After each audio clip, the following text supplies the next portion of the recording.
Bonjour à tous, aujourd'hui je vais vous parler d'un roman que j'ai achevé là, cette nuit même, et que j'ai trouvé extraordinaire. Je vais vous parler des Loups de Tanger, de Jacques de Saint-Victor, aux éditions Calman Lévy. Alors, accrochez-vous bien parce que c'est un roman qui m'a véritablement, comme on dit, happé, transporté, secoué.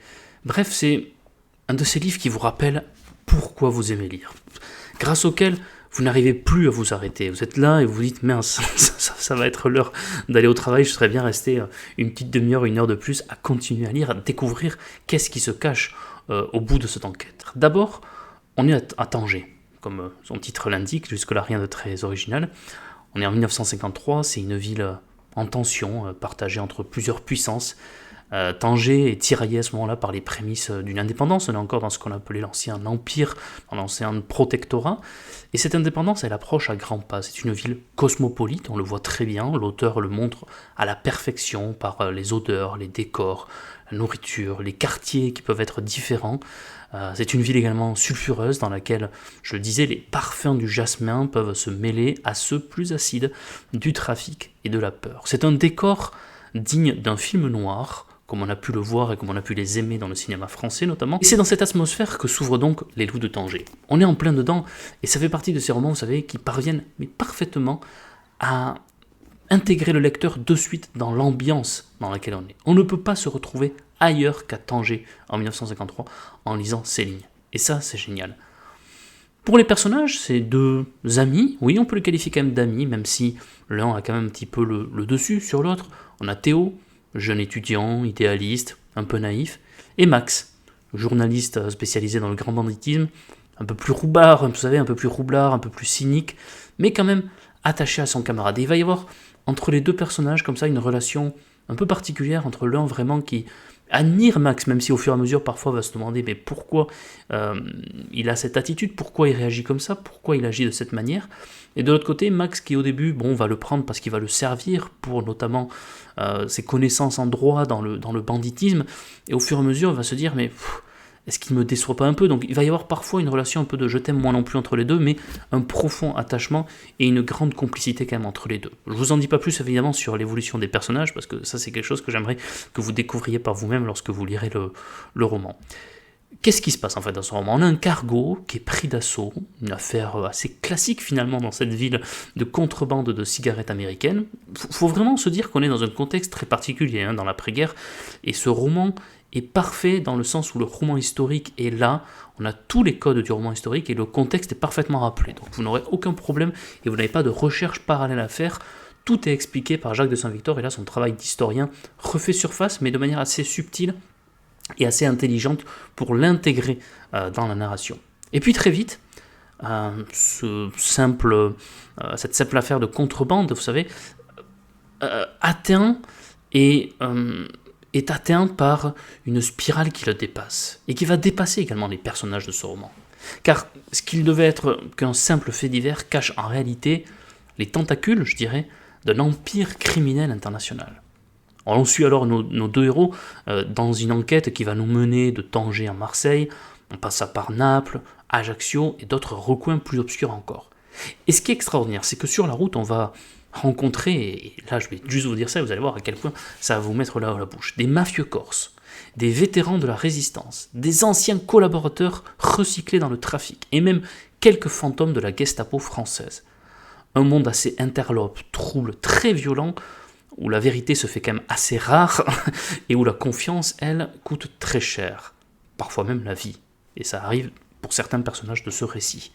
Et c'est ça que je trouve fascinant, c'est qu'on est à peine 9 ans après la libération de la France, 8 ans après la fin de la Seconde Guerre mondiale, et 8 ans après, dans un endroit où il s'était organisé la résistance à l'époque, on a dans la même ville des anciens collaborateurs qui vont trafiquer, qui vont même faire du commerce, des affaires, avec des anciens résistants, vont se mêler à ça la mafia, la Gestapo, et c'est bien parce que ça permet de relativiser et également de voir l'histoire, et de voir l'histoire également de la Seconde Guerre mondiale sous un autre regard. Tous ces personnages-là, à peine 8-9 ans après la fin de la Seconde Guerre mondiale, travaillent ensemble, font des affaires, trafiquent, alors sont également en concurrence à certains égards, mais travaillent ensemble quand même. C'est assez fascinant, et c'est assez déstabilisant quand même de se dire ça. Je ne sais pas ce que vous en pensez, mais moi ça m'avait quand même déstabilisé lorsque les premières lignes sont apparues et lorsque je vois comme ça tous ces personnages qui se mêlent, même des anciens résistants qui sont entrés finalement dans le trafic par goût de l'aventure, parce que le retour à la vie normale les avait un petit peu déçus finalement. Jacques de Saint-Victor ose aller sur ce terrain-là. C'est absolument génial. Et donc ce monde-là, c'est celui de la French Connection.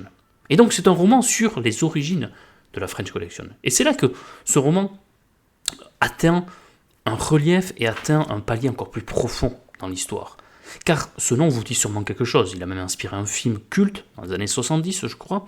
Mais ce que le roman nous rappelle, ce que ce roman nous rappelle, c'est que cette organisation criminelle bien réelle a été un des réseaux les plus tentaculaires de l'après-guerre. Elle a servi de carrefour entre les anciens réseaux de résistance, je le disais, mais également entre les restes du milieu collabo, et donc les mafias corses, les mafias italiennes, et elle a fait transiter des tonnes d'héroïne, notamment vers les États-Unis, en utilisant Marseille comme plaque tournante. Et on a tout ça au cœur de ce roman, avec ces deux personnages qui évidemment au début ne se doutent pas du tout de ce qu'ils vont découvrir.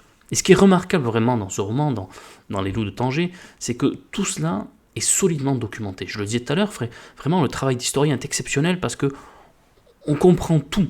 Il nous explique tout. Il n'y a pas besoin de... Parfois, il y a des romans historiques où vous avez besoin d'aller chercher, mais c'est qui lui exactement. Mais non, là, il y a tout qui nous a rappelé de manière assez intelligente, et vous allez le comprendre en le lisant, de manière assez intelligente pour s'intégrer dans le récit. Il ne se contente pas d'enchaîner des péripéties, Jacques de Saint-Victor. Il nous donne à voir, avec un sens aigu du détail, les rouages historiques et politiques de cette époque. Il y a dans ce texte un rythme palpitant, une vraie énergie de roman d'aventure presque cinématographique. On pense à des polars à l'ancienne, parfois à Amef, à Jean-Pierre Manchette, vous savez, qui a été adapté en bande dessinée par Tardy.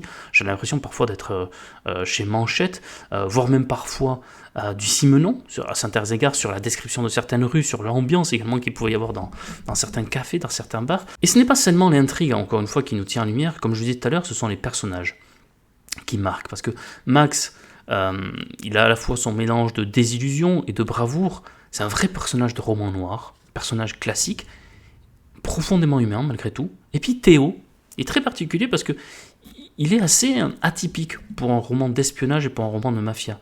Parce qu'il est assez naïf, il a une croyance assez touchante dans la justice, qui se fissure, mais il y croit malgré tout. Et sa croyance ne disparaît jamais complètement. Et je dirais que par ce duo, Jacques de Saint-Victor parvient à réaliser l'équilibre parfait entre, vous savez, les romans de mafia ordinaires, ce que je pourrais leur reprocher, c'est de se dire quand même qu'ils valorisent un peu l'image des mafias.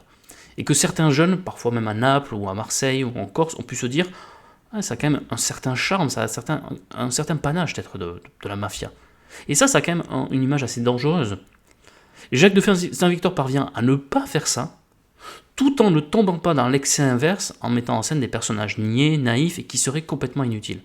Là, on a ce duo qui permet de réaliser l'équilibre entre les deux.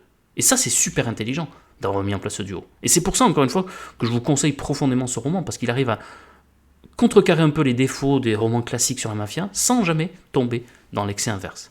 Et puis autour d'eux, il y a des personnages secondaires, vous allez les découvrir assez fascinants, il y en a plein, il y a beaucoup de personnages, mais en même temps, c'est le propre de cette French Connection, de mettre en connexion de tes nombreux personnages, mais ce qui donne encore plus de densité au roman, c'est aussi son regard sur l'histoire. Je l'ai déjà dit, mais on sent à chaque page que les enjeux dépassent les individus. Alors oui, a priori c'est un roman historique, mais c'est aussi un thriller. C'est aussi un roman politique, je dirais. Et même un roman de formation, avec ce Théo qui petit à petit, avec Max en modèle, se dit, est-ce que j'ai envie de devenir comme lui ? Et qu'est-ce que je vais apprendre finalement sur mon sens de la justice et sur ma naïveté et sur ma foi en l'humanité que cette histoire de contrebande qui finit par devenir l'un des réseaux criminels les plus puissants et les mieux organisés de toute l'histoire.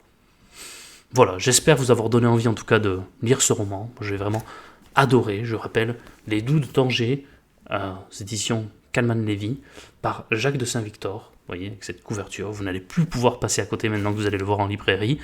Quant à moi, je vous souhaite une bonne fin de journée sur Radio Rennes, sur la chaîne des Mémoires d'Adrien, et puis sur mon podcast L'Art des Livres. Partout pour parler de littérature, et c'est tant mieux. Prenez soin de vous et à très très vite. Au revoir.